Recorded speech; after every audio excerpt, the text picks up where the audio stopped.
The Wolf and the House Dog. Once there was a wolf who was starving.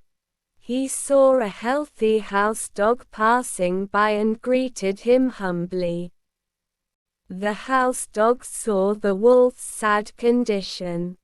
He asked the wolf to accompany him to his master so that he can get some food.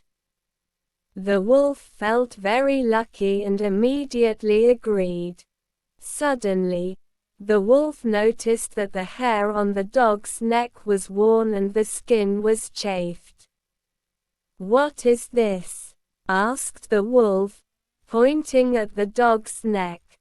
"Oh, it is nothing," said the dog. "This is where the collar is put on to keep me chained up."